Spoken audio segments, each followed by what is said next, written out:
Lana found it difficult to believe what was actually happening to her. She tried to comprehend how she had even stumbled into this situation, but nothing was coming to mind. It was humid, though the night was cool, leaving a muggy chill hanging in the air. Her skin was burning up from running for so long, but the sweat beating on her skin left an uncomfortable cold that crept into the relentless heat that would not go.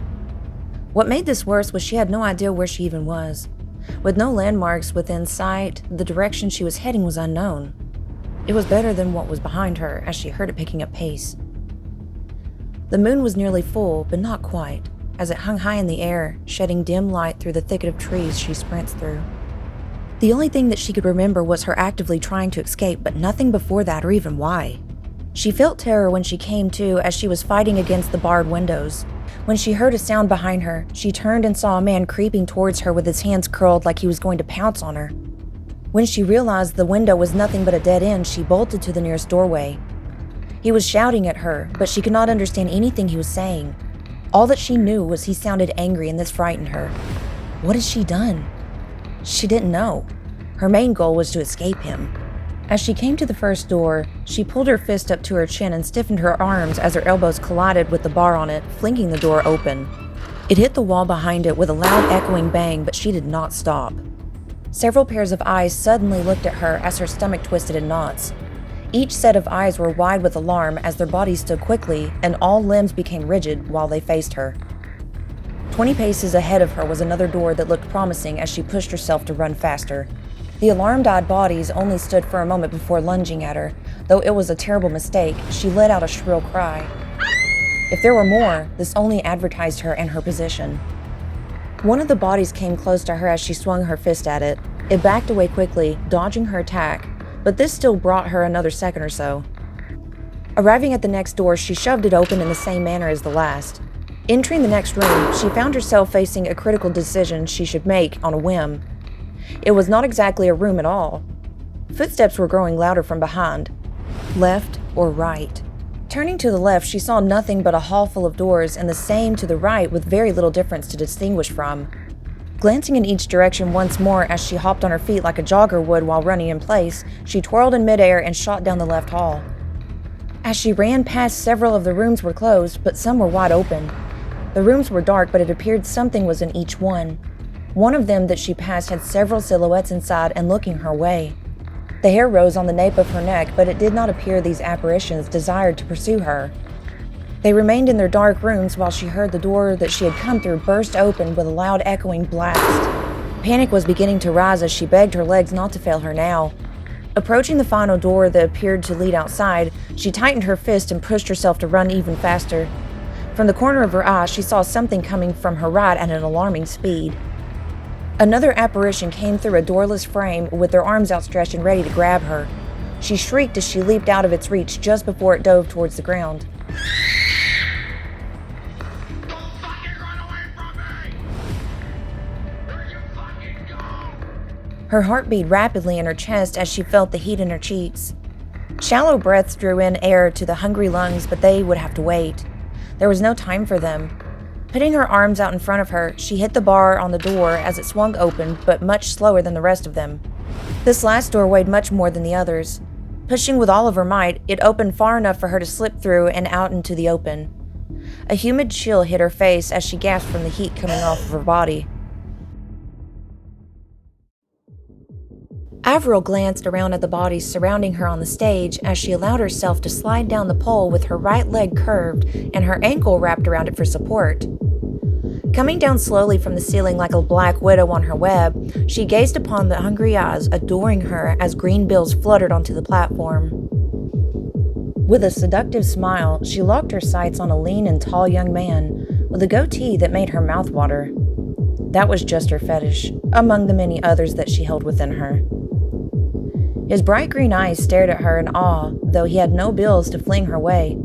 His eyes said it all, and this was payment enough for her. Landing on her palms, she tilted her legs down as she allowed her stilettos to come to the platform gracefully, displaying her supple breasts beating with sweat. Getting down on her hands and knees, she sat crouched at the edge of the stage as she picked up the money while the others stuffed more into her revealing skirt. Stashing the collected bills in the front of her skirt, several whistles came from the men surrounding her. Looking back to the green-eyed boy, she smiled seductively and gave a come-hither motion as she flung her hair behind her. The excitement in his eyes flared as a smile crept across his face, displaying his crooked teeth. She smiled and lured him to the backstage, where other prying eyes could not see. As he jumped up onto the platform, he proudly strutted to the back with her. Coming around the corner to the right, she led him up a set of old cement steps poorly painted in the dark red that had mainly chipped away. Old stars had their photos hanging on the walls to their left and right. It was a big city after all, and this place had been open for long enough to have black and white photos of these old kitties. Her personal favorite was Candy, who had a set of G-cups but a waist measuring 26 inches around, giving her the curves of a goddess. Avril loved her some plump, good titties. Smiling to herself, she turned back around to the young man, watching her bottom as she climbed the stairs. Turning to the right now, she led him up another flight of stairs that were much higher than the last set. Several doors were closed, but the one on the far right was wide open as she approached it, with him tagging along close by. Shutting the door behind them, she opened the curtains displaying the city below. They were 4 stories high, and it was such a beautiful sight looking down on the city bustling about and their lights shining through the glorious night. She lit several candles and touched up on her makeup in front of the mirror while he eagerly watched. Finally, she turned to him as she pushed her chest out and tightened her stomach, eyeing him. He paused a moment before approaching her and asking himself if this was really happening or a fantasy-fulfilling dream he was having back at his apartment. But as he touched her warm skin with his sweaty palms, he knew then that this was truly what he was holding. In his arms was a beautiful woman, and she would be his tonight. She took him by the hand and guided him towards the single bed in the middle of the room, and gently shoved him onto the comforters. He smiled as his head hit the pillow, smelling the faint scent of weed and perfume. So she was the lady of the plan as well. He thought this with giddiness, recalling he himself had a dime bag stashed away in his pocket, inside of an empty tin of snus. He would give this to her as a token of gratitude, but after they were both lying in bed and covered in each other's sweat. Avril looked down on him with such a sweet smirk that he could already feel himself relaxing in the moment. "Close your eyes, love. I have a surprise for you that you will never forget," she said softly. He obeyed her and closed his eyes as he felt the bed shift under her weight. Movement could be felt, but he was unsure of what she was doing, unless she might have been struggling to remove her wear. He wanted to help her, but he mustn't, as she advised of his steps. Now she must fulfill hers. Chuckling to himself, he patiently waited for her to resolve her concerns. Sharp pain radiated through his chest as he let out a cry. His eyes flung open as the knife was pulled from his chest. Blood spewed onto the front of the beauty, but her wide-eyed craze and the smile that stretched from ear to ear gave him a start. Was this the same woman? The knife rose above her shoulder, pointing down at him as the red trickled down the blade, before coming back down on his chest. Letting out another cry, she twisted it deeper, turning it as much as the meat would allow before jerking it back out. He tried to sit up, but the blood spewed violently from his wounds. Taking hold of her neck, he gripped her as he clenched his teeth and spit in her face. She flinched as the spittle hit her around the eyes, and her lips went into a pressed thin line but showed no sign of choking. Taking the blade, she sliced the tendons in his wrist as his hand released her instantly. He tried to cry out again, but she shoved her shirt into his mouth and muffled his ugly shouts. Wiping the spit from her face, she took her hand and wiped it on his before stabbing him in through the ear. His breathing and struggle ceased as she removed the blade from his disgusting skin flap, creating a loud squelching sound. There was a knock at the door.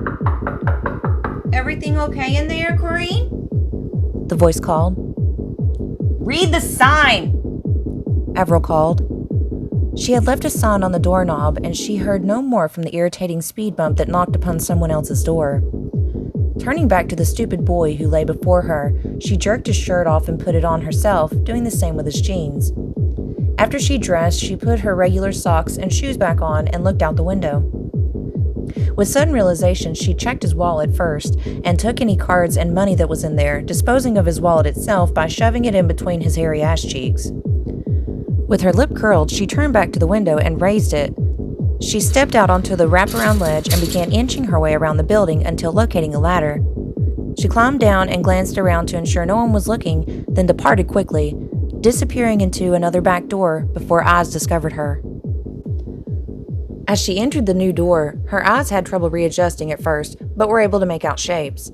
She stood there for a moment after the door shut with a loud echo, knowing she had entered some type of warehouse. There were no other sounds for several minutes after the door shut. The guards must have been elsewhere if there were any. She found it rather odd that the alleyway door was unlocked, though. Once her eyes had adjusted, she began tiptoeing around the machinery until locating an entry with the light shining from underneath. Glancing up to the corners of the ceiling, she could see a faint red light glowing through the darkness. "I'm being watched," she thought. Moving her eyes back to the door, she tried it, but it was locked. It did not appear that there were any other doors she could try. Looking up, she saw that there was a metal walkway she could get to if she were to climb on top of the machinery. One of the machines that she was closest to had many knobs and cranks on it, and decided to hoist herself up on the side of it, where the least controls were. She stepped on the several ledges until she finally made it on the very top of the machine when she heard the thin metal bow underneath her weight, but it didn't break. The flapping of the metal subsided as she felt her body stop moving gently up and down, standing as still as possible. Slowly moving her eyes around to her left, she saw that she could jump in order to reach the platform. She would have to chance the metal bowing underneath her. Shuffling her feet inch by inch to edge to the machine's top, she squatted down and jumped. The metal warbled loudly throughout the warehouse as her hands gripped the metal bearing at the bottom of the pathway. She hoisted herself up with ease and thanked herself for taking all those pole dancing classes and learning how to use her strength efficiently. One seemed to be in the direction that she came from when she entered the building, and figured that this must be a balcony that likely led to another. She turned and went for the door that led deeper into the building. As she approached it, she noticed the light was off under this door, unlike the first door. She tried this door, but it was also locked. What was up with that? The outside door was not, but this one was? Well, if that ain't some shit, she chuckled to herself. Digging through the boy's pockets of the pants she stole, she found a small key ring. Removing the keys and shoving them back in her pocket, she took the ring that they were on and began carefully bending it. She tried the lock several times, then made some minor adjustments to make the ring until she heard a faint click come from within the door. Curling the ring back up, knowing she would need it again, she replaced it in the back pocket and opened the door. When she stepped in, it appeared to be a network room of some sort. Or perhaps it was a computer room for the machines. There was another door in the far left corner of the room and went for it.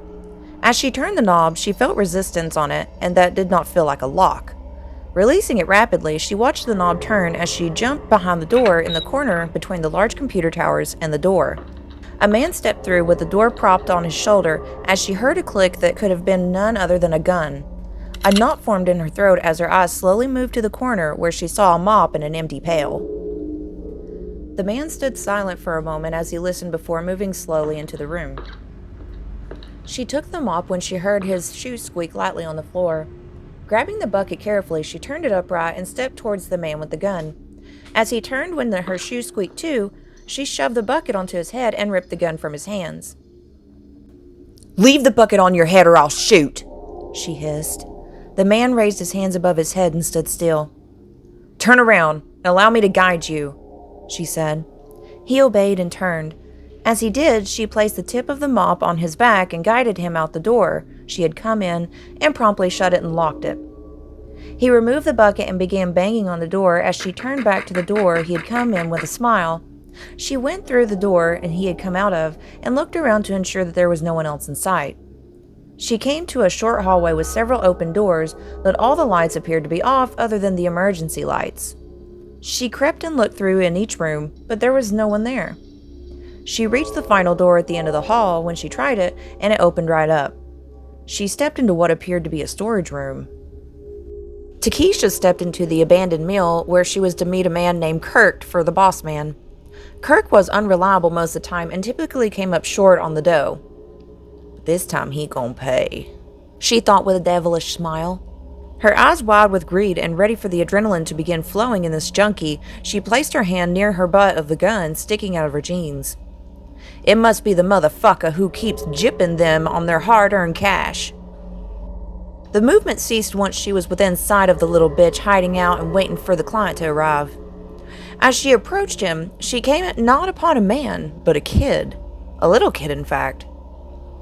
It was a little boy, cowering in the corner with tattered clothing and no shoes on. The little boy had tears streaming down his dirty face as his shiny eyes gazed up to her from where he had been hiding his head in his arms. She stared down at him in disbelief that Kirk was nowhere to be found. "You know Kirk, little man?" she asked.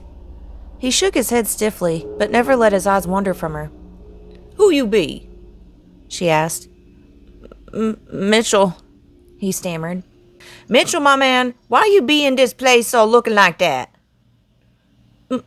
My mom, Dad had his bad medicine, and he started hitting her. She told me to run, so I did." "Oh, shit! Little dude, the hell? You okay?" "He tried to grab me before I could run," he said as he raised his sleeve of his shirt, displaying several darkened spots and long shapes that wrapped around his scrawny arm. Takesha did not show any emotion, but a fire boiled deep in her stomach as she clenched her teeth. "Where you live?" Off of South Dunnigan." "Little man, looks like I got me a new mission tonight," she said as she held her hand out to him. He stared at it a moment before looking up to her. "I ain't gonna hurt you, little bro," she said as she gestured with her hand. His eyes made their way down to the butt of the gun sticking out of her jeans as she followed his eyes. "Oh, nah, don't you worry about that. That be for them bad men. Not you, boy," she smiled. "What are you gonna do?" he asked. "I'm gonna save your mama, that's what." He reluctantly took her hand and rose to his feet. "Now, I don't know where that street be, so you gonna have to show me." As they left the building together, he looked to his left and then to his right under the lamps of the dirty streets. Garbage was piled high as the rats scurried around the black bags, stacked upon one another lazily. It reeked of weeks of rotten food and the stench of many other things that caused her want to gag. But she was a strong woman. She was not about to gag over some garbage. There was but a few on the streets, mainly old drunken hobos and the occasional person who had obviously stayed out much too late and were visibly afraid. "Lady?" She looked down at the little boy as his eyes were wide, staring at her chest. "What you looking at my titties for?" she asked, rather struck. "Why do you have blood on your shirt?" he whispered. She looked down and laughed. "Oh, Mitch, my man, I made some bomb-ass mixed drinks earlier and spilled them on me. I don't got no clean clothes right now, so you just strutting along what I got." "Oh, okay." "Now point me to your house." "You're not a robber, are you?" She laughed rather loudly as she threw her head back and placed her hands on her hips. "Of course not, Mitch. I ain't one of them motherfuckers." "What are you gonna do?" "I'm gonna teach your daddy some manners and show him how to treat a lady." His eyes seemed to come to life. "Really? You'll help Mama?" "That's what I'm gonna do. That's what I'm gonna do." "Promise?" "I promise from the bottom of my heart, little homie." She smacked her fist on her chest and held out her fingers to him. He smiled. "Come on, show me the way, Mitchell." As they walked into a run-down part of town, they turned right down one of the streets where the houses became smaller and much more tired than the last. They then turned down a dirt driveway where the tire tracks were separated by a thin line of dead grass down the center of the two as it led to the tiredest house of them all that she could see so far. There was a single light on inside, but the porch light seemed to be busted. Glass, trash, and other items were strewn across the yard as they approached the home. He stopped right at the front porch and stood staring. Takesha knelt down beside him and whispered, "Your daddy asleep, you think?" "I don't know," he whispered. "Probably not." "Where you think he be?" He shrugged. "He got a gun?" He nodded once. She nodded once back at him. "All right, homie. You stay outside somewhere safe while I fix this." "Don't hurt Mama," Mitchell said as he took Takesha by the wrist. "I won't hurt your mama, homie. You got my word." He let go of her and looked at the shed several paces to the left, that had also seen better years. Mitchell set off to the shed and ducked as he went through the narrow doorway, where he disappeared into the darkness. Takesha looked ahead of her and listened carefully. She heard nothing but the occasional car horn off in the distance and the constant chirping of crickets. The front door was slightly ajar, but the light shined through. She crept around to the side of the railless porch and placed her foot on the boards as they groaned. She stopped and listened, but still heard nothing coming from inside. Placing her hand on the gun, she stealthily made her way across the porch and slithered through the cracked door. She had to push a curtain out in front of her, realizing there was nothing hung over the doorway. As soon as she entered the house, the strong stench of vomit hit her nostrils as her eyes watered quickly, locating the source. A woman lay on the floor on her back with puke poured down from the side of her face and pulled in her mouth. Her tank top was stretched down to the breast hanging out, and her pants were removed, thrown across on a chair nearby in the little open kitchen. Takesha went on high alert, realizing the little homie wasn't exaggerating. How fucked, she thought. Looking to her left, she looked over the tiny kitchen with old linoleum flooring scattering across the particle board that overpowered what little of the actual flooring was left. Dishes were overflowing from the sink, covered in hair and crawling with insects, while a swarm of flies buzzed aggressively near the fridge. Takesha curled her lip and looked away to investigate the rest of the house. There was not much place to look, seeing as how the house was quite small. It seemed almost like it had originally been a studio-type apartment off on its own and had been built on since over the years. She noticed 2 doors across the house from one another and decided to go for the one on her right first, as it was closest. Stepping over the woman's body, Takesha made her way into the doorway and peeked into the small crack. It looked like a little boy's room and assumed poor Mitchell had few little toys of his own. Feeling a pang of pity, she spat it out on the carpet as there was no time for them pesky emotions right now. She was on a mission. That mission was to fuck that motherfucker up and show him who the boss was. There was a faint creak behind her as she pulled the gun from her jeans. She released the safety on it as she pointed the barrel down at the little boy with no shoes. He went to his knees as he raised his hands over his face and looked away from her. "The fuck, little man? What you doing inside after I told you to stay out there?" "I'm so sorry, lady," he sobbed. Hands wrapped around her throat as she kicked herself backward as her and the owner of the hands went to the ground. The air was knocked out of what sounded like a fairly large man, but he went down too easy. Something was not right.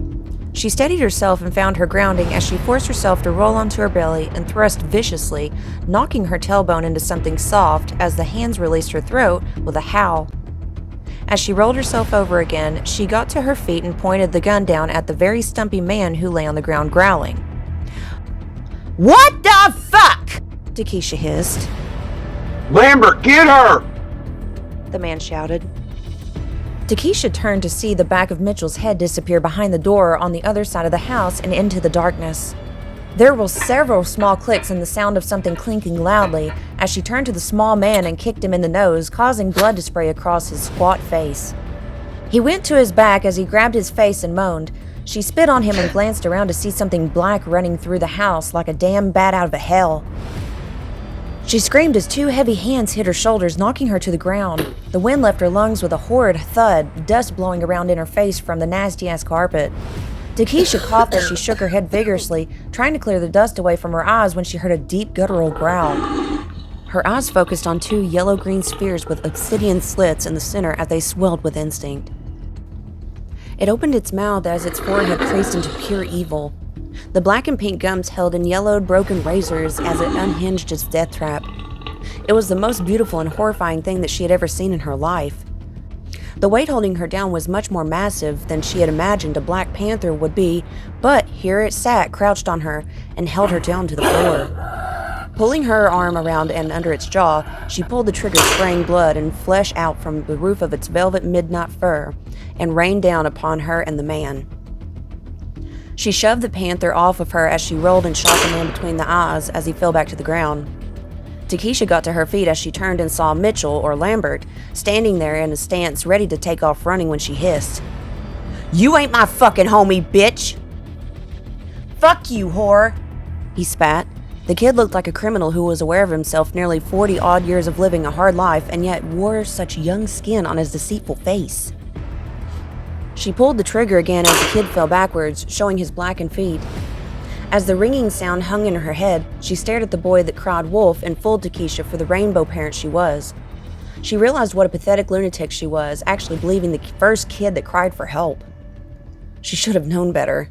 She knew better. It was then that she saw red and blue lights flashing across the room from outside their window. Mariah had gotten to the scene, but all too late. The curtain over the front door blew open as several policemen burst through with their guns out and ready to fire. Mariah dropped the gun as soon as she stood with her hands in the air when they went and entered the room. "Get down!" Mariah let herself down on the floor as she placed her hands behind her back and stared ahead of her at the child's blackened feet. As the policemen surrounded her, she turned her head to the side and gazed down at the pitiful cat's lifeless body as her eyes filled with tears. She had taken care of this panther since he was but a cub. Romy, his name was. She recalled feeding him in the bottle at the zoo, back in the office, with the other little ones who had the nurse. He had to be nursed back to life, after he had been found in one of the homes of an animal hoarder that had died long ago and eaten by his exotic pets. It was such a terrible tragedy. Most of the animals had been shot down, but the cubs were spared, thankfully. Now here lies Romy's lifeless body. All of her sleepless nights and efforts gone down the drain just for the roof of his head to be blown out by some idiot that wanted to capture them for ransom. Things had turned ugly when she went undercover to find him after getting word that some ruffians had tranquilized the poor fella. A dog cage was not big enough for such a large and magnificent predator such as this kitty. Hell, it wouldn't even hold a mastiff comfortably. But see, she was trained for this. The local authorities were not supposed to get involved, but it appeared the neighbors had called from all the ruckus and noise when the captors had decided to make a scene. This had been gone over in training. When the police were called when she was in undercover investigation, they technically were outside of their jurisdiction. They were not to interfere with an FBI investigation. They were not aware, but she had to pull the badge out to prove that she was on a mission, and they must leave immediately and cease from meddling with the evidence. "Sir, I must speak," she said as she lay on the ground with her hands cuffed by two policemen, and another staring her down like she were part of the disaster that they walked into. "I am a part of the FBI investigation, and I need to show you my identification in order to prove that I am outside of these jurisdiction charges and power. Release me now." "Or what?" He scoffed as he lit a cigarette. "Like I haven't heard that story before." "Would you like to speak with General Avon?" His eyes grew wide for a moment before taking himself a long drag from his tobacco. "Never heard of him." "Have you not?" She asked as she looked down to the ground. "He ordered me to come here and take out the captors while leaving peacefully with this beast, but it appears that they had plans that none of us back at the legislation room had anticipated would happen." He squinted his eyes at her, then at the child lying on the ground, a mere 8 feet away from her. "And what of this? This is apparent gunshot wounds on an 11-year-old child. This child would not comply with the order given other than to the mass producer," she said as she gestured to the small man behind her, "but continued to deliver this man's orders during official business after displaying my badge during this serious matter. Yet this child was not part of the anticipated plans that were followed out. During our investigation, we had never seen the child in one out of these, 32 scenarios? 32. He coughed from his drag. "Aye, this is not right. This is the off chance that literally had like 0.049% chance of happening. Even our statistics manager did not anticipate this happening. I don't have time for this. Either release me so I may show my badge, or you can find it for yourself. I need to report to find out my next motive, and now," she hissed. "Whoa there, sassy," he sneered through his low-grade tobacco smoke. "This is our jurisdiction, and we are following orders from the chief. I don't give a damn what you do or where you work." "You don't have to give a fuck," she spat as she glanced down at the stain on her shirt. "I have my own orders, and I will follow through with them, minorities." "Excuse me?" Smoke exhaled from his chapped lips as his beady eyes stared down at the woman on the ground as his men surrounded her. Excuse you, I have a government task to carry out, and I will not fail my operatives, whether you were advised or not. Release me, or I will use lethal force. I can clearly see you're trying to get out of this mass murder. And would you like to see my badge? Sure. Let's see that fake unidentifiable shit that you clearly don't own. Alright, go ahead. Open the panther's belly and look at it. What? I said, go ahead and open. Why the hell do you think that we would open an exotic animal stomach to see your badge? Because I was showing it and identifying myself when this creature attacked me, and I used it as a weapon as I had no choice of obtaining my gun beforehand when it pounced on me. Is that where the blood came from? Yes, sir. I doubt that real seriously, miss. The policeman scoffed. All right, good luck then. Put her in the car while we investigate, he said as he lazily gestured towards the door. One of the men who had handcuffed her helped her up and then led her out to the front door. It was a miserable-looking little place, but she saw how it could have been turned out into something beautiful and teeming with life. He helped her into the car and shut the door as he began walking back towards the house. Once he had entered, she started searching around for anything that she could get her hands on, but it appeared it was rather empty in the back seat. She located an armrest she could pull down, which she found strange for this vehicle. It was dark and difficult to see from the few street lamps nearby. Turning around, she checked around the back of the seats until she located the pull tab to open the seat to the back of the trunk. Before crawling through, she popped one of her arms out of socket and pulled it over her head while bringing the other one painfully with it. With the cuffs now in front of her, she inched her way into the trunk and nosed around to pull for the switch that they had in all vehicles nowadays. It was completely pitch black in there, so it had a lot of touching. Something felt wet and she placed her hand on it as she recoiled and tried to wipe it on the tough carpet inside. She closed her eyes and focused on touch, knowing they would be returning soon to check on her. But damn, only if she could just remember what side that those things were usually installed on. At that moment, she left the switch and pulled as the trunk popped open with a loud creak. Ah, shit, she whispered as she hopped out. Glancing around her, she did not see any eyes around and sprinted the opposite direction of the house. Hey! One of the policemen shouted. Come back! Chief wants to see you. She knew better. This was the only ploy to get her right back into the car. As she sped through the tall grass, she saw fewer houses and more land separating them. This must be nearing farmland, she thought. How was she supposed to contact her commanding officer now? She was unsure, but it did not feel like her phone was in her pants any longer. It must have fallen out when she was crawling in the trunk. No matter. Ahead, she was coming up on a large old barn that had many years of wear showing in through its boards. She approached the barn and made it her way in, with the moonlight shining its way through. Many old tools hanging from the dusty walls, along with a sharpener sitting near the back. After staring a moment, she did not see anything to plug it into and did not want a chance making too much noise anyway. She pulled and placed the chain on the sharpener and began scraping it back and forth vigorously until she had to stop a moment from how hot the metal had grown. It had inched its way up to near the cuffs and gave several minutes to cool before beginning again. She pondered about this situation and wondered how this would play out. This did not go as intended at all. Chief would be angry, and she may even lose her job for this. This was supposed to be a discreet mission. Now, she had the local authorities after her with her proof of employment sitting in the belly of a large cat and her phone lost somewhere with no way to call back up or help. One of her colleagues had dropped her off just on the skirts of the town and allowed her to walk the remainder of the way in order to keep it from seeming, suspicious. She was dressed as a hijacker after all. She sure did look the part of someone breaking into the house and shoot up the place. The chain snapped as she staggered backward with a smile. Now just for the cuffs. Martina found herself in what appeared to be an abandoned barn. Her hands were cuffed, but the chains were cut. Carlos must have drugged her. The handsome, smooth-talking man must have slipped something in her drink when she wasn't looking around for her girlfriends. How could he? He seemed like such a fine gentleman, but it was apparent he was not. She remembered nothing else before waking to this. Anna was not there like she said she would be. In fact, how could she?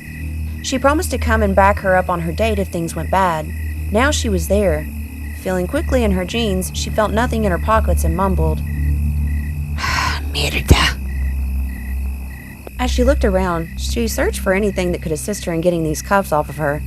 Where was she? If there was a barn, there was a farmer within a home, but in what direction? Stepping out of the barn, she glanced around, wondering all the while where to go. She was not a tall woman by any means, and considered if there may be snakes in the tall grass. Could she chance it? Glancing down, she was not wearing the same attire as she had been before being drugged. Dirty black shoes, a pair of loose jeans, and a... She stopped, as she touched her fingers to the shirt that appeared to have a blood stain on it. Or was it blood? She couldn't tell. The only light that she had was from the moon shining down, and everything was just different shades of darkness around her. Unless something was bright lime green, she was not going to exactly see what color it was. Maybe it was black, and perhaps it was oil, or maybe it was a drink that spilled on her when she went unconscious. She stepped through the tall grass, knowing that if he dropped her off here and let her live, he may be coming back to finish her off and kill her. But why would he not use the handcuffs that were linked? It was difficult to see where she was going. The tall grass moved around her, making her feel like spiders were crawling all on her skin. She rubbed her arms as she began running and stopped when she heard something from behind her. Standing silently, she listened carefully to the noises around her as her heart began to race.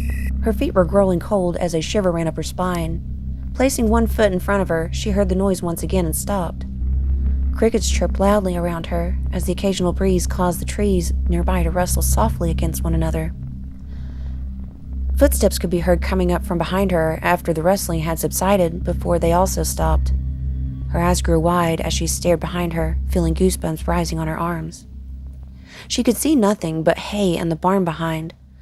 The wind began to blow again as the disturbed field began to gently blow, waving around their seated ends in a lazy fashion. Now the entire field moved gracefully along and no movement could be detected. But there were some strands that waved around, much different than the others. Her heart stopped as she turned and began running straight ahead. She tried to stop her heavy breaths, but panic was beginning to rise in her stomach. Something was closing in behind her. Was it going to reach her? She could not tell how far it was behind her. What or who was it? The crickets seemed to stop chirping. No frogs croaked. The cicadas made no cry. The night fell silent as the feet behind her picked up the pace, as did she. The ground thudded beneath her feet, feeling an echo and vibrations up her liquid legs as she pushed to run faster. Heavy breathing came from behind, raspy and angry, growling, hunting, chasing, pushing closer. Up ahead, she could faintly see the roof of someone's home above the grass. Relief and tension were building to the point that her body became infinitely heavier. Every beat of the heart could be felt in her entire body. The air grew colder around her as she pressed on. Fight for your life. It hissed. The house came into view. The porch light was off. The door was shut. It appeared someone lived there. Must get inside. Answer. Someone, please. Hope. Don't reach me. Please answer. Make it. Make sure you make it. Danger. It comes from behind. Quickly. Meat will be torn. Run faster. It's coming. It isn't stopping. It wants. It needs. Run. She turned back and saw glistening eyes. As she took another heave for breath, she hit something solid that forced her backward upon her push as she turned back around her and pressed against a button flannel shirt. Glancing up, she saw a tan man with a pistol in his hand pointing right at her. Raising her hand, she looked back once more and saw the eyes peering from the grass. Turning back to the man with the grimace across his lined face, she whispered frantically, "Please, something's chasing me." "Why are there cuffs on your wrists?" he grumbled. The hair on his face was shaved unevenly, and the bags beneath his eyes were prominent. He had seen many hard days in his lifetime, and it was apparent on not only his face, but the way he stood. "My date drugged me, and I woke up in this barn, and—" "My barn? Somebody been trespassing to dump your skanky ass on my property?" he growled. I'm sorry, she pleaded as she kept her hands raised and the shake of her head. I didn't know that this was going to happen. Hush, he hissed. She shut her mouth as she stared at him wide-eyed while keeping her hands up. She could feel herself shaking as her legs began losing feeling, threatening to collapse beneath her. Her heart was still beating rapidly in her chest as well as her head, sounding as though something heavy was thudding from behind. The old man stared out towards the area that the barn was and squinted as his neck inched forward ever so slightly. As he did, it seemed like his bottom lip began to purse out further as he leaned in closer. What'd you say was chasing yous? His eyes never left the field as he asked. I don't know, she whispered. She turned slowly and saw the two glowing eyes coming closer through the tall grass as it quivered aggressively while the unknown fled through it. You bring in coppers. Copper? Popos, you stupid city cunt. No, why would I come here instead of— Hush! he growled. It seemed as though she ran from trouble and into more trouble. You get inside real quick now, he said as he ushered her quickly through the sliding glass doors and cut off the porch light, drawing the blinds back over the door. He turned and placed the barrel against her forehead, pushing her against the wall. You tell me everything you remember up till now, and you better bet your ass I'll load your empty skull with lead if you lie, even once. I met Carlos at the grinding bar off Shady Grove for a date, and my friend Anna was supposed to meet me there and never showed. He brought me 2 drinks, and the last thing I remember was he was talking about his ranch house and the Siberian husky farm he owned. And then I woke up in your barn and walked out of the barn, and I heard something following me, and I started running, and it did too. Liar! He howled. I swear I'm not lying, please. Why the hell should I believe the likes of you? He squinted his eyes as he leaned into her, as if trying to see the ring around her pupil within her iris. Hard lines creased across his brow as his mouth screwed up into a thin line of disapproval. The strong stench of beer hit her nose as she looked away. She closed her eyes and felt a tear run down her face. I swear, she cried. Why don't you believe me? What part was wrong? Every bit of it. He shouted as spittle hit her face. I don't understand. And you shouldn't cause you're some city girl that thinks that you can get away with anything. You were stealing from me to get your whore ass high, weren't you? No, please, I swear, she pleaded. There ain't nothing out there in them woods. I looked for myself. You mean you didn't see those 2 glowing yellow eyes? Hell no, I didn't. What? The pit of her stomach dropped as her limbs went numb. You really saw nothing? I said no, you stupid cunt. Now you're— Please, sir, I was drugged and left here. Why do you ask if I called the police? 'Cause I don't appreciate them likes coming around here snooping around like they owns the place. What do you mean? They don't snoop around without any good— Shut it. He spat as he pressed the barrel harder against her skull. The door behind them burst open with a loud bang as she jumped. The man turned around and started pointing the gun in its direction. A familiar-looking man burst through the door with his gun ready in position and ready to fire. The man wore a nearly solid white matching nurse slacks, but it was apparent that there was a vest underneath his buttoned shirt. He wore other protective gear underneath the other garments that bulged pants and shoulders provided. The older tan man kept the gun held to him and stood in an aggressive stance as the nurse held out a hand. I mean you no harm. I'm just here for the girl.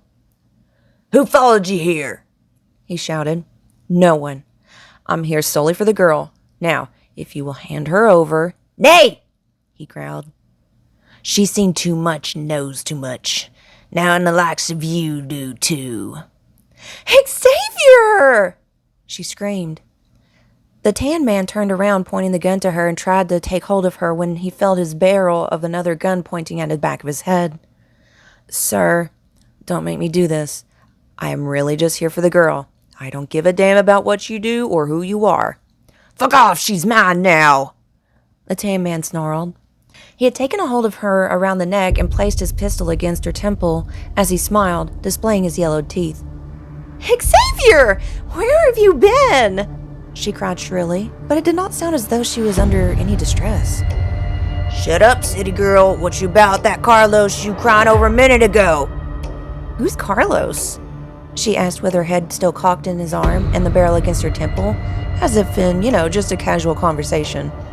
What the hell's wrong with you? Girl, what is your name? What do you mean? You know me, Xavier. I need to hear you say it. You're funny. She laughed oddly. It's Alice. All right, Alice. Come with me, dear. I've been looking everywhere for you. The man smiled softly at the girl and held out one hand while the other held the gun steady at the tan man. You dumb fucks thinks you're getting out of here, don't you? I'll shoot your ass down like I did the other uns. What's your name? She asked the tan man innocently. Her tone sounded almost like a curious little child would ask another kid. I ain't telling you my name, he hissed. Get out of here or I'll shoot ya, he said, looking back to the man in white. That wasn't very nice, she said childishly, with her lip pouted out. I'm about to shoot you if you don't shut your flapping jabbing. You're not very nice, she said. Listen here, you stupid. Alice brought her knee near her chest and forcefully kicked the tan man in the genitals as he let out a howl. His grip had loosened as she spun around and slapped the gun from his hand. She punched him straight in the nose as blood sprayed on his face like he had been hit with a red paintball. His head at the back of the wall they were against as she kicked him again in the nuts and swiped the gun from the floor in the same motion without slowing. Taking it in her hand, she shot the man in the forehead as he fell limply to the floor. 4, 5, the man in white whispered. What was that? Alice asked as she turned around with the gun hanging from her hand as she stood in a relaxed stance. I think it's going to near dawn soon. We should probably go. Where have you been? She asked as she waved her arms around in frustration. I've been so worried sick over you. I've been worried about you too, he laughed. His ears began turning red. You haven't been looking for me, otherwise you would have found me before now. And look, she said as she lazily gestured to the tan man behind her. Look at what happened now. That poor fella didn't know how to play nice, so I had to put him in time out. I realized that he was not being very nice, no. But weren't we playing hide and seek? He asked. His cheeks were beginning to turn pink and sweat began beading on his forehead. Were we? She asked as she smirked and looked at the ceiling. She twirled the gun in her hand and caught it. I thought we were playing tag. Oh, that's right. No wonder I couldn't find you right away. Silly me. She eyed him suspiciously as she tilted her head to the side. Now, who is it then? We play fair. He smiled as he tucked his gun back into his holster. Did you get something on you? He asked, gesturing to her shirt. Glancing down, she threw her head back and laughed loudly. Oh, I fell into a raspberry bush. Looks like one of the briars cut my shirt, she said as she slipped one finger into the hole and wiggled it around. You're it, he exasperated as he turned and bolted out the door. She jumped once as she clapped her hands excitedly and took off after him. He ran into the tall grass and began zigzagging around in the wind as it began to blow. Oh, thank God, he thought as he made a straight line for the woods. He ran as fast as his legs could carry him. Pulling the small mic he had clipped to the inside of his shirt, he breathlessly whispered, 10 minutes, be ready. Here I come! She shouted from somewhere close behind. Oh, shit. He sighed as he pushed himself to run faster. He was nearing the edge of the woods now, and after this, he would have to be careful. The grouse would no longer be hiding him, and he would need to rely on the foliage above him and the canopy of trees to shroud out any light to hide him. He must be very vigilant with this one.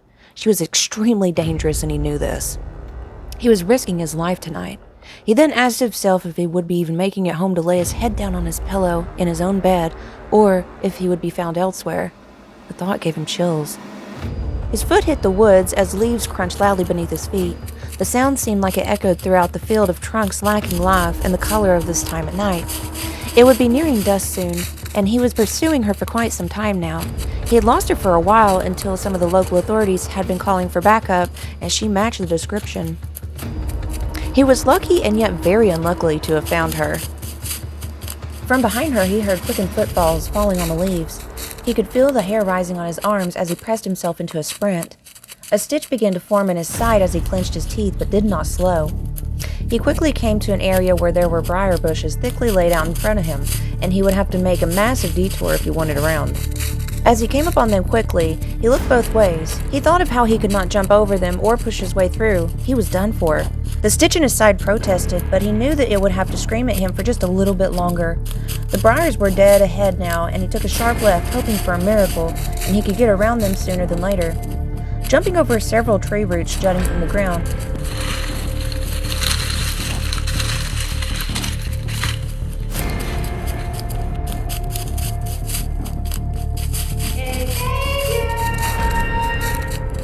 she called.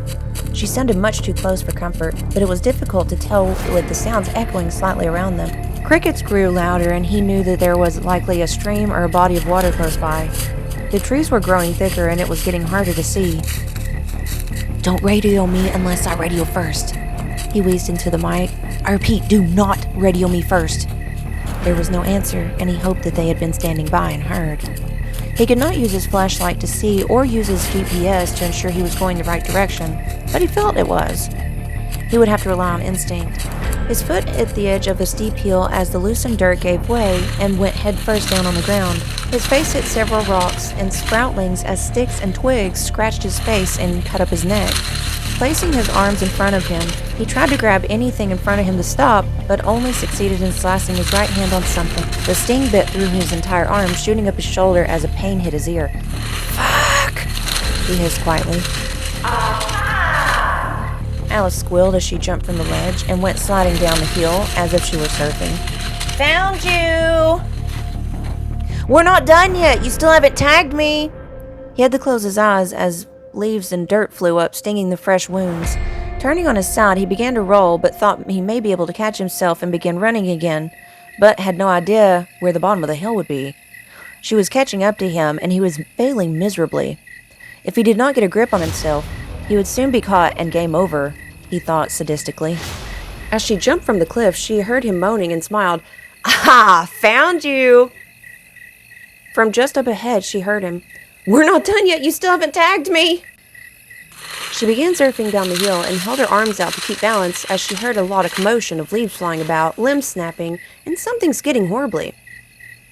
"He sure is having a lot of fun," she thought gleefully. A sharp noise came from just a few yards ahead of her. She gasped when her feet hit something soft and flew face forward into the dirt. Pain radiated through her neck and headed as she collided with a tree trunk. Feeling the world moving around her, but barely being able to see, she closed her eyes and laid flat on the ground until the dizziness subsided. Once it had, she slowly got to her feet and located a lump just a few feet away from her that did not belong. Moving over to the lump, she felt around and realized it was Xavier. "Ha!" she squealed. "Gotcha! Tag! You're it!" She started to take off, but then stopped when she heard nothing from behind. He laid in the same spot and did not move. "Hey! Are you playing coy?" she asked as she placed her hands on her hips. He did not respond. She rolled her eyes and grabbed him by the feet, dragging him in the direction of what looked like there was an abandoned hunting shack. Maybe it was not the season for hunting. She did not know this kind of stuff, but she was interested in finding out what the shack had to offer. His vision was coming back to him, and he felt disoriented when he heard a loud bang come from close by. He rose too quickly and felt the urge to vomit, but kept his eyes closed and allowing the feeling to pass. As he opened his eyes, he saw that he was in a small building made from wood and antique items. It was apparent that there was no electricity here. Candles that were down to their last bit of wick were lined around on tables and windowsills. It appeared there were only 2 small windows in the little place, and they were it, but it was still very dark. Another loud thump.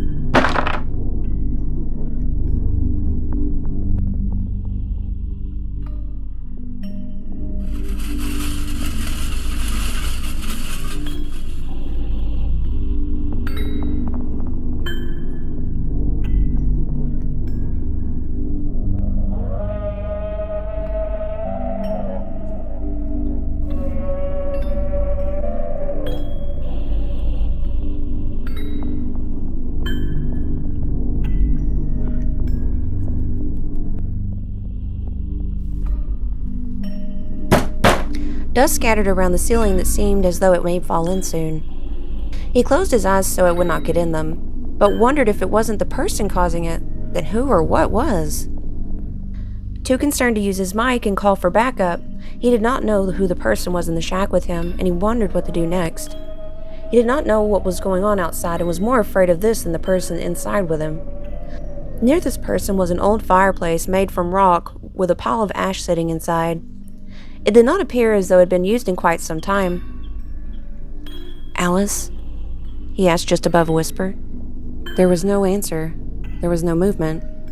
"Alice, is that you?" She raised her head as he noticed the long dark hair slowly moving when he noticed it was her. Or was it but he must be careful. "There's no Alice present," she whispered. "Who am I speaking to?" "I have many names." He felt goosebumps rise across his skin as his heart jumped into his throat. His hands began to shake as he tried to keep his composure. "What are your names?" "Why do you wish to know?" She continued to whisper in the same monotone voice. Another harsh bang shook the shack again, this time knocking several items into the floor. A sack of marbles fell and rolled straight towards the girl. The floor must be uneven, he thought. "Shall I introduce myself first?" "I care not who you are." It felt uncomfortably cold, though it was nearing the end of spring. Even at night, it should have not even reached a degree of where he could see his breath in the air. He did not remember being this cold earlier.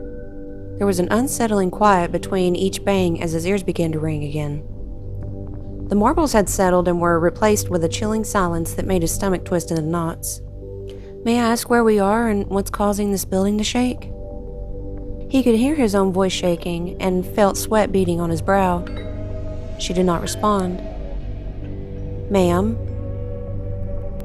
She still said nothing. "Where are we?" We are here. Several voices overlapped as she spoke. A lump formed in his throat as he stared unblinking at the girl across the room. Considering he has been awake for nearly 16 hours, the crippling stress that he had been under for 12 hours of it, he must be hallucinating. Closing his eyes, he took a slow and deep breath and held it for several seconds before exhaling quietly. His heart pounded rapidly and was now filling his head and replacing the silence. He then did it once more to get his nerves under control, then looked back to the girl again and watched her for what felt like nearly 10 minutes before another bang shook the shack. As everything rattled around him, he saw no reaction from her whatsoever. She didn't jerk or jump or anything. "What's outside?" "A visitor."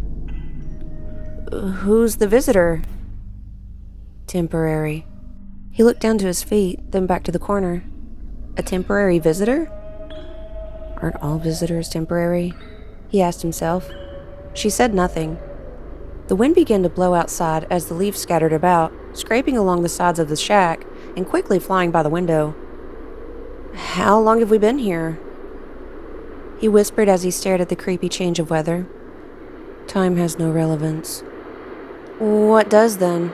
The girl in the corner looked his way through the dark hair hanging over her face and could barely make out an eye that seemed to have nothing in it, just darkness. "But it's the light. Let's not let our imaginations get the best of us. It was only the poor lighting here. He's only hallucinating again.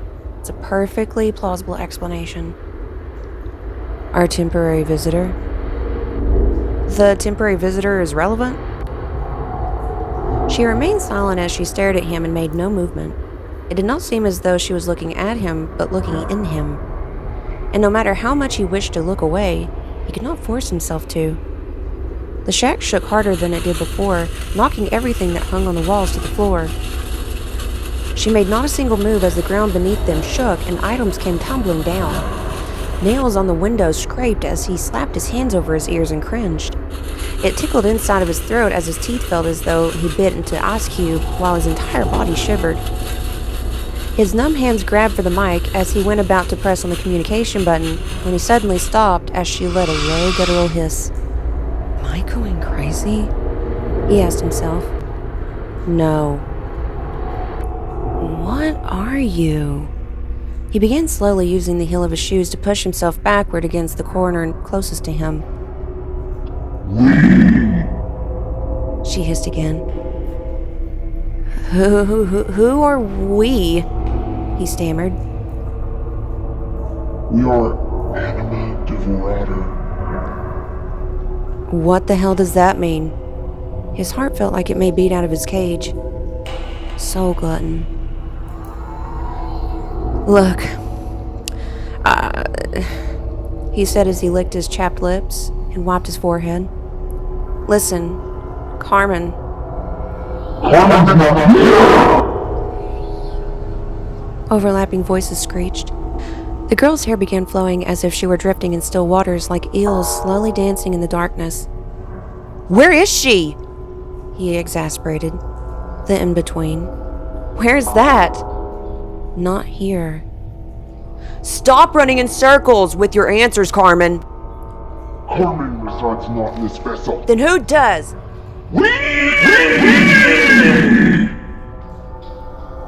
They screamed as the building shook vigorously. He said nothing at first, but only stared at the girl ahead of him. He could not fathom what he was seeing, but he knew it was not real. This must be what patients at the mental hospital experience. He closed his eyes and took another slow and deep breath before continuing.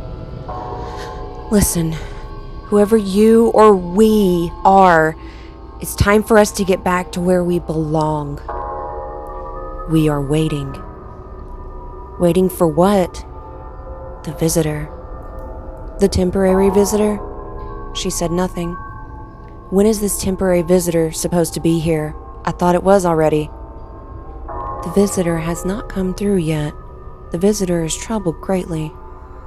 "Troubled how?" He's beginning to feel as though he did not have the appropriate training for this. At all. Our visitor did not wish to leave. The visitor was not finished. Finished with what? Her final task. What does that even mean? You will soon see. See? The cabin shook again, and this time it felt as though it were going to be blown apart by the wind outside. It shook as everything rattled forcefully as he held onto the metal hook screwed into the wall just above him. Most were not violent at the residence.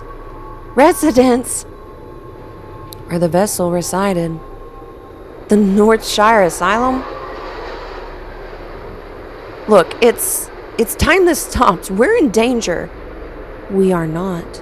Don't you hear that ugly storm outside? This building sounds like it's going to collapse. The storm is not danger. Then what is? He breathed as he held his arms out. Her. Who is her? His voice rose as he held his arms out slightly higher. Our visitor. I've had enough. This is going in circles. My shift should have been over hours ago. He went to take his mic again when she appeared before him and screeched. His ears wavered as he lurched and spewed onto the floor in front of him. Her long hair moved much faster like clusters of angry snakes. He heaved again before glancing up and seeing it was Carmen indeed, but had never looked so gaunt and downright horrifying. Dark circles were prominent under her darkened eyes as her mouth held teeth that looked like they didn't belong to her but an angler. Her pupils glowed a solid white as she looked into what felt like his soul. We are not, you are. Her body was knocked backwards against the fireplace, blowing ash throughout the shack as he covered his head with his arms. Soot covered everything close to the fireplace as Carmen lay in it and didn't move. Carmen? Carmen! Are you okay? If he did not bring her back alive, he would be charged with first-degree murder in this situation. Carmen, answer me! But he dared not approach her. He went for his mic again when she lifted slowly. I need backup, and now, he whispered frantically. What are your coordinates? The voice in the Bluetooth asked. I don't know. Please search for them. I don't have time. Level 1. To confirm, you reported level 1. Is that correct? Yes, I confirmed that I stated level 1. We have located your coordinates and are dispatching now. He released the mic to see her sitting up straight with her legs dangling limply from the hearth of the fireplace, covered spottily in soot. Her eyes were no longer glowing, and her hair was draped all over her face as she stared straight ahead at him. He merely stared at her and would wait a moment before making any move. Everything up until now made no sense to him other than she was having a severe psychotic episode or a reality break. Carmen slowly sat herself up from the fireplace and shakily climbed out of the hearth.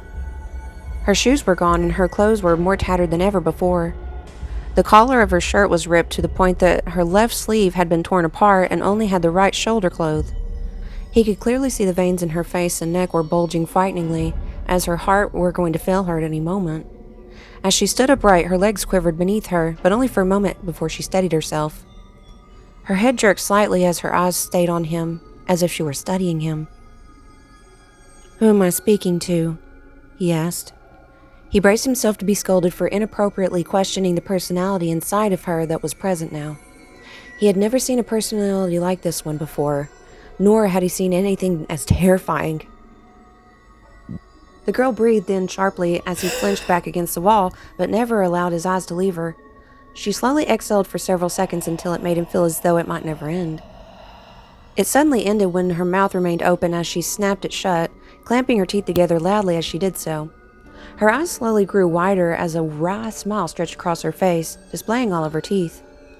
He took note that these teeth were human and not what he saw earlier. Or what I thought I saw earlier, he reminded himself. Been a while since I got to breathe, she said through her overstretched smile. Only if he would not have dropped the tranquilizer when he had started running from her, what felt like days ago. But he did not know how to respond to her statement, or even if he should. Typically when her personality switched, the new one would always say something off the wall and did not make sense. But this was a time when the personality was most sensitive and would become triggered easily, almost like the personality was settling into the body and just needed a moment. That's a fucked up way to look at it, he thought. She balled her hands into fists as she stared at him, then took another deep breath as she sighed and placed her fists on her hips. Damn! That sure was weird, wasn't it? She laughed but never took her eyes away from him. When he said nothing, she pressed her lips into a thin line of disapproval as she tilted her head to the side. Have nothing to say? Are you deaf? A mute? Her voice was genuine curiosity. He tried to act as though he were dazed and had no idea where he was. What is your name? He asked as clearly sane as possible. Liza! She said as she shoved her thumb to her chest and smiled with a nod of her head. She stood with her chest puffed out as if she were some pompous hero introducing themselves to an attractive person. Liza, he said dreamily and patted himself on the back for how convincing it sounded. What a pretty name. She did not respond to this and turned on her heel as she looked around the shack, while outside seemed to have settled down rather quickly, as if in the eye of the storm. He asked himself if he were safe to stand or if he should remain where he was. It had been a while since he had taken a leak, and it was beginning to slosh around, consistently reminding him it was there, and he better take care of it. He weighed his options a moment before standing abruptly, causing her to turn and give him an unusual look. He stupidly smiled as he held up one finger as if he had an idea. I gotta pee! She smiled and began jumping up and down as she clapped her hands excitedly. Oh, me too! With his face still in a completely clueless smile, he stared blankly at her. Fuck. We can go together! She squeaked as she shoved the door open and ran outside. Hurry if we're gonna do it at the same time! He hated his life to the very core in this moment and asked himself if perhaps he should start looking for another job when he recalled that his figure paycheck clenched his teeth and stretched a smile across his face before he stepped outside. As his foot hit the leaves, he did not see her anywhere. Surely she would have made a sound with all the leaves still left over from autumn and the winter in the forest. He looked around until he finally decided that he had no choice but to urinate without her and hoped that she wouldn't notice. It was still dark, considering. He unzipped and began urinating at the tree close by the shack when he finally got a good look around outside and curled his lip in disgust. The outside looked much worse than the inside and had most certainly not aged well. Tree bark fell from above him. He glanced up and saw her in the tree limbs above him with a wide-eyed expression and a grimace that felt like he was being scalded by his own mother. Where have you been? She shouted. Waiting on you, but I couldn't wait any longer. He felt the tips of his fingers growing numb again. They better hurry. I waited out here nearly all night for you. What's the matter, Daryl? She asked as she tilted her head again. Something got your tongue? She asked as she licked her lips again. He looked away from her and tried to focus on finishing as quickly as possible. You don't care for me, do you? He looked back up to her when she threw pine needles in his eyes as he staggered away from the tree and cringed. Oh, God, why?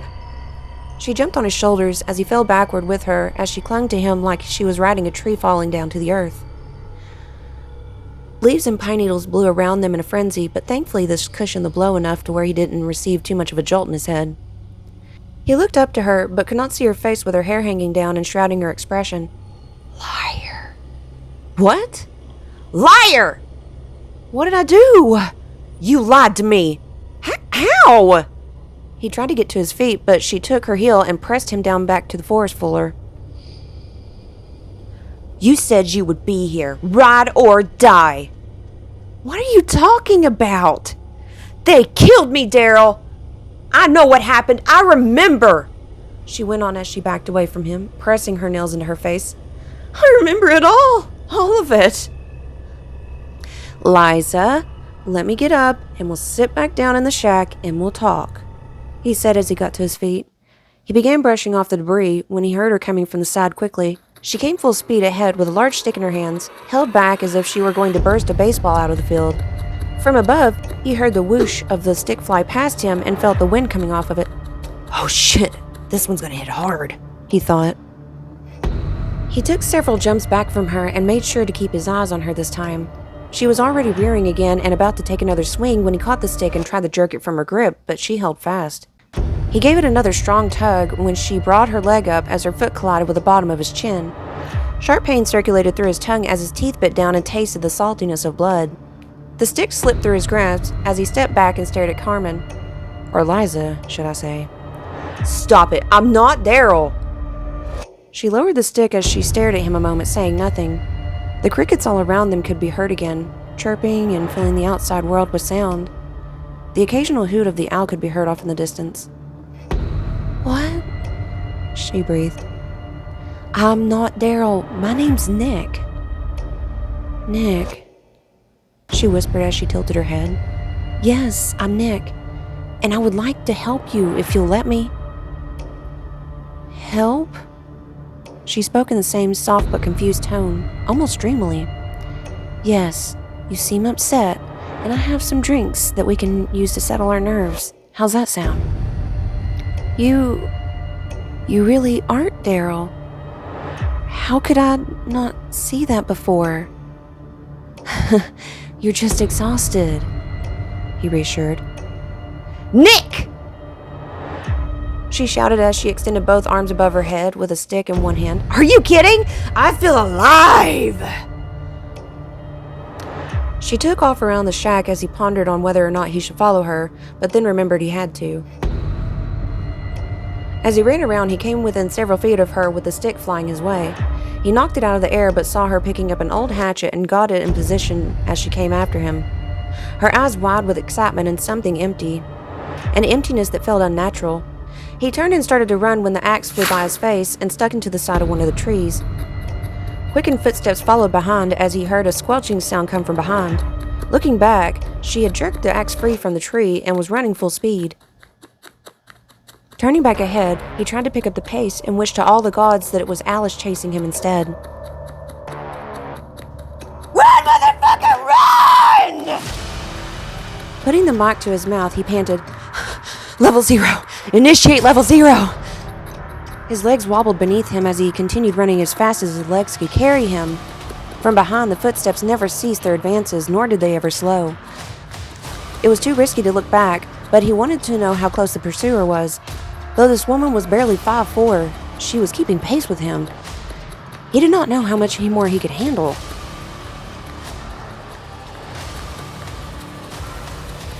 Time will catch you!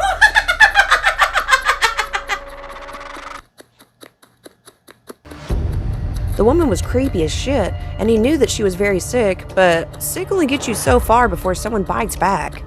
If he were to stop for only a second for him to turn back and take the shot at her, it could be the end for him. At the rate that this was going, he would not make it until dawn. He had to take the shot. Screams echoed through the forest as he nearly lost his balance and slid on the wet leaves and pine needles, but he was able to continue on. It was like being chased by a banshee. A nightmare where his body was weak, but the enemy held strong, gaining on him. His death was closing in on him, and all he could do was fight pathetically for his life, fleeing like an animal with its tail between its legs.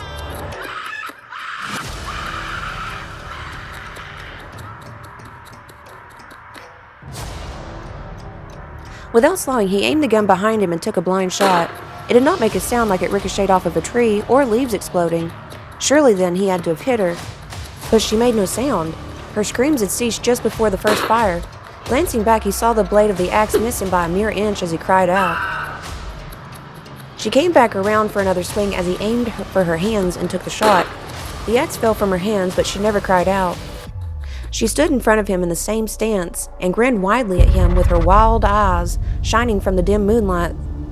Her eyes moved down to the axe and then to her hands as she waved them in front of her, watching the blood pouring down her broken fingers. The smile never left her face. Her fingers twitched slightly as she tilted her head to the side and began grinding her teeth.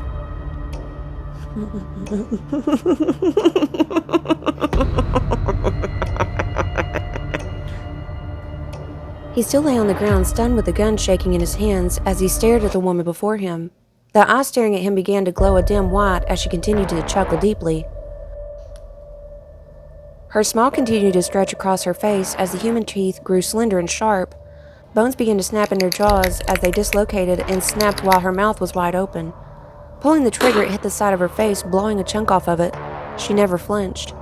Portions of the flesh blasted against the trunks of nearby trees hard enough to become plastered and hang from the bark, while blood splattered in all directions.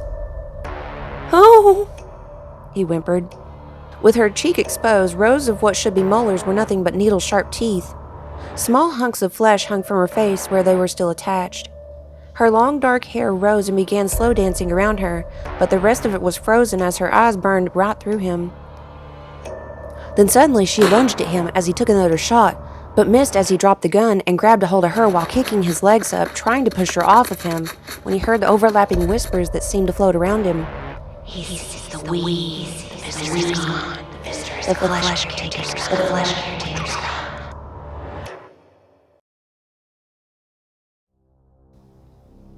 She went limp as her hair fell around them.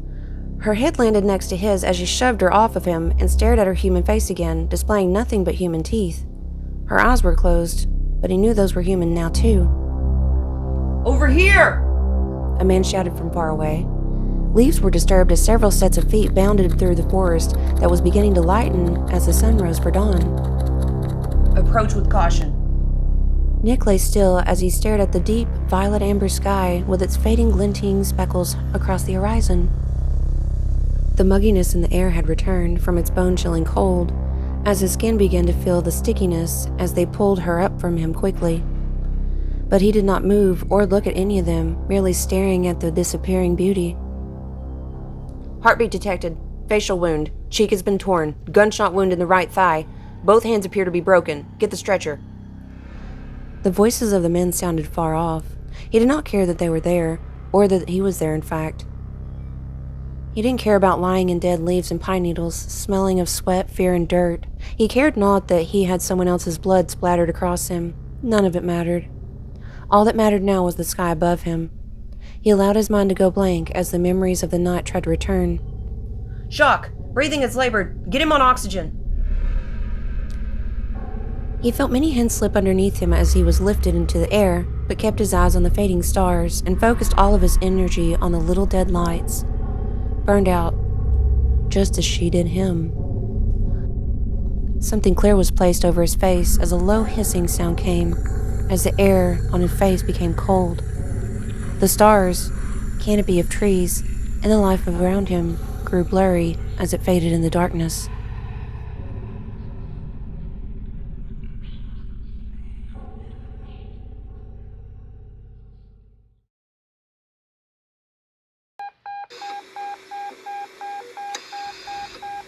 We have to relieve pressure on his heart. Restrain him. The patient is having a massive seizure. One of the nurses took hold of his right arm and began trying to restrain around his wrist and fastened it close to the bed railing, while the nurse on the other side did the same. Another just replaced one of the depleted bags held by the medical kiosk, with the many IVs running to and fro. Nurses paced around the room as one hung another bag and shakily added the IV into the one currently in the patient's arm.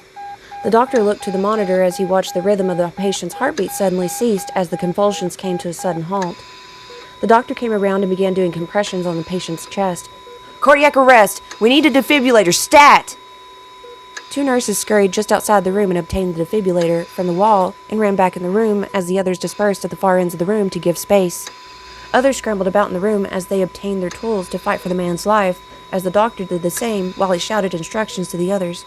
Oxygen levels are dropping. Heart rhythm unstable. The doctor commanded one of the nurses to take over his compressions. He then began quickly setting up the device, feeling the heat coming from his neck as sweat beading on his brow. As he put it together and it started charging up, he stood quickly, looking to the nurse who took over compressions. 5 seconds. She pressed again and again as she whispered to herself, 1, 2, 3. She felt tears welling in her eyes as she glanced down at the monitor, seeing a flat line, and nothing she was doing seemed to be making any difference. Her efforts meant nothing. Stand clear. The doctor shouted as he took both handles in each hand. The patient's body quivered slightly, but made much less impact than before. The nurse took another several steps back as she shook her head slowly. She glanced at the monitor, but the rhythm was not returning.